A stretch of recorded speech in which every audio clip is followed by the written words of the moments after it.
Hello, welcome to my YouTube channel Informative Spot. In this session, we will discuss the most important theorem, that is Lagrange's theorem. Statement of Lagrange's theorem: if P is prime and n is degree of fx mod P, then fx is congruent to 0 mod P cannot have more than n solution.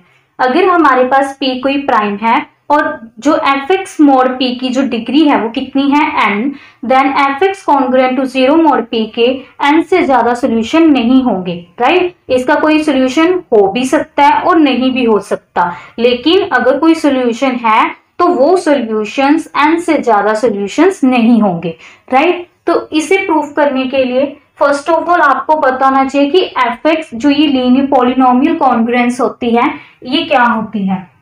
Polynomial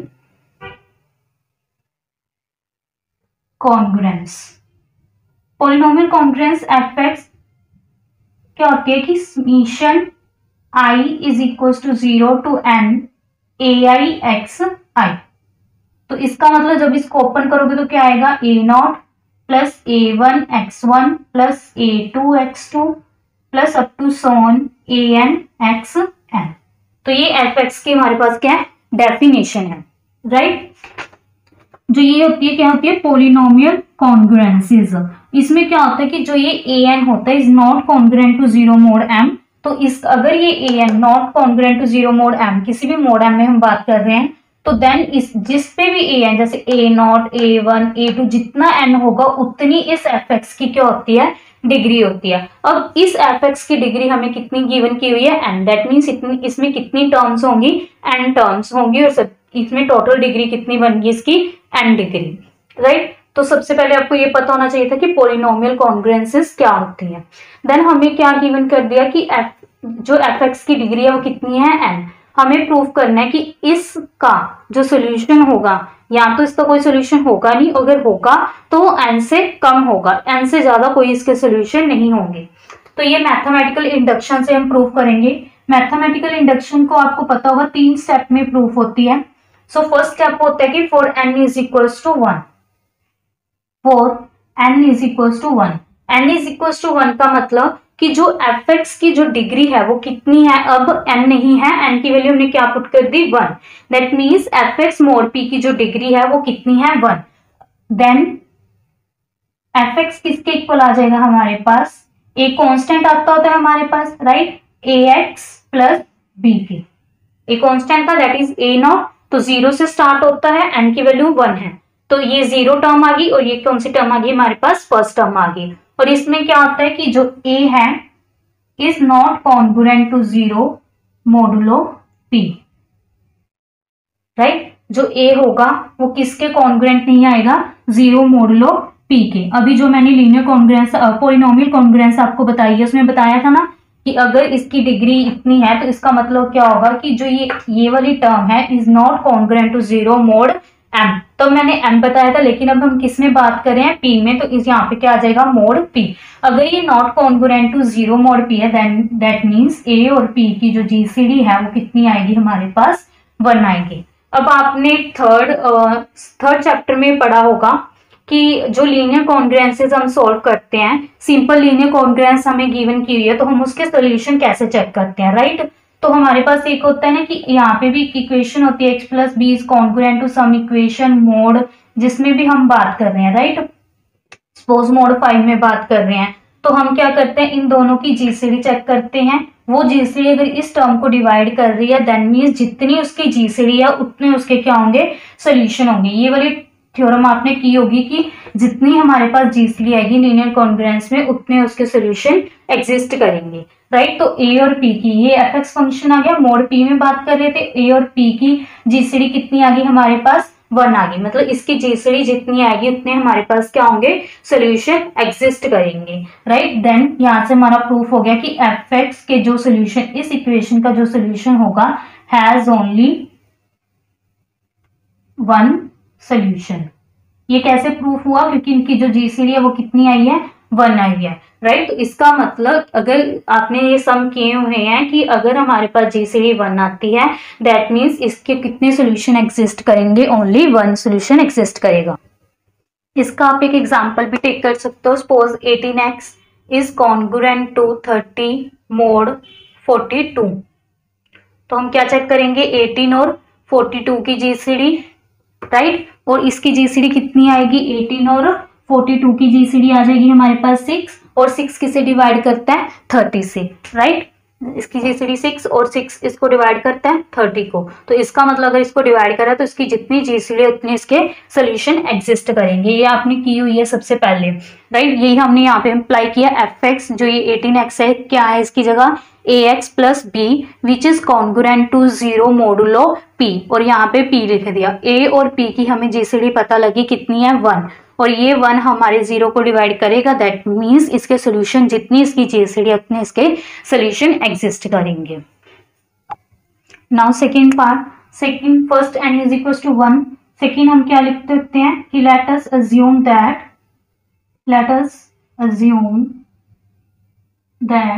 the result is true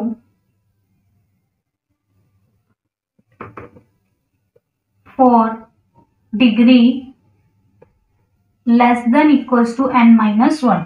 हम ये assume करके चलते हैं। Second step में हम यही करते हैं कि जो ये रिजल्ट है वो क्या है, ट्रू है। किसके लिए, n माइनस 1 और n माइनस 1 के छोटे के लिए, राइट। तो अब हमें किसके लिए प्रूव करना होगा ये रिजल्ट, थर्ड स्टेप में फॉर n के लिए, राइट। तो इसके लिए हम क्या करेंगे कि let fx be of degree n मोडुलो p।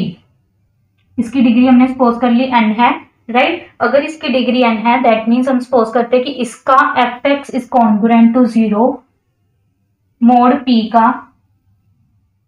या तो कोई सोल्यूशन नहीं होगा, हैज नो सोल्यूशन, और या फिर इसका कोई सोल्यूशन होगा, राइट। इसका ना तो कोई सोल्यूशन नहीं होगा या फिर इसका कोई ना कोई सोल्यूशन होगा। If fx congruent to 0 modulo p has no solution, अगर इसका कोई भी सोल्यूशन नहीं है, we have nothing to do, हमें कुछ करने की जरूरत नहीं है, हमारा रिजल्ट प्रूफ हो गया। क्यों प्रूफ हो गया, अगर इसका कोई सोल्यूशन ही नहीं है तो इसका मतलब इसके n से ज्यादा सोल्यूशन हो गए नहीं, ऑब्वियसली ये बात तो प्रूफ होगी। लेकिन अगर इस टर्म का कोई ना कोई सोल्यूशन है तो वो हमें क्या प्रूफ करना होगा कि उसका जो सोल्यूशन होगा वो n से बड़ा नहीं होगा। n से छोटा और n हो सकता है लेकिन n से बड़ा नहीं होगा। तो अगर इसका कोई सोल्यूशन है तो दैट मीन्स हम कोई सोल्यूशन लेट कर लेते हैं। Let x is equals to a has solution of fx congruent to 0 modulo p। आपको पता होगा कि अगर किसी टर्म का कोई सोल्यूशन है दैट मीन्स उसको वो सेटिस्फाई करेगा। That means F A is congruent to 0 modulo p, right. और एक थ्योरम होती है वो आपको ध्यान में रखनी है कि अगर x is equal to a इसका सोल्यूशन है दैट मीन्स यहां से हम क्या कह सकते हैं कि x माइनस a है जो डिवाइड करेगा fx मोडुलो p को, राइट। क्या होगा इसमें कि जो x माइनस a है, अगर x इज इक्वल टू इसका सोल्यूशन है, a इधर ले आओ, x माइनस a किसको डिवाइड करेगा, fx मोडुलो p को, राइट। अगर इसको डिवाइड कर दिया बाय डिवीजन थ्योरम तो इस यहाँ पे हम क्या लिख सकते हैं कि fx is equals to x minus a, कुछ कोएफिशिएंट होगा qx प्लस कुछ रिमाइंडर होगा इसका qx प्लस r, राइट। अगर हम यहाँ पे x की जगह a पुट करते हैं, इसका जो सोल्यूशन है f पे, तो यहाँ पे ये 0 हो जाएगा प्लस r। इसका मतलब r की वैल्यू कितनी आ गई हमारे पास, f ऑफ a, राइट। अब यहाँ ये r की वैल्यू यहाँ पे अगर हम पुट करें और मोड p में हम बात कर रहे हैं, ध्यान रखना r की वैल्यू कितनी आएगी, f ऑफ a। ये जस्ट एक स्टेप लिखना है मैंने, उसको समझाने के लिए ये सब करना पड़ रहा है कि अगर x is equal to a इसका सोल्यूशन है तो यहाँ से मैं क्या कह रही हूँ कि x माइनस a डिवाइड करेगा fx मोड p को। अगर इसको डिवाइड करेगा दैट मीन्स कोई भी सोल्यूशन है दैट मीन्स उसको डिवाइड करेगा। तो ये डिवीजन एल्गोरिथम से हम क्या लिख सकते हैं कि fx is equals to x minus A plus इसका कोएफिशिएंट प्लस रिमाइंडर, और यहाँ से हमने जब x की वैल्यू पुट की दैट इज a, तो यहाँ से हमें रिमाइंडर की वैल्यू मिल गई that is f of a।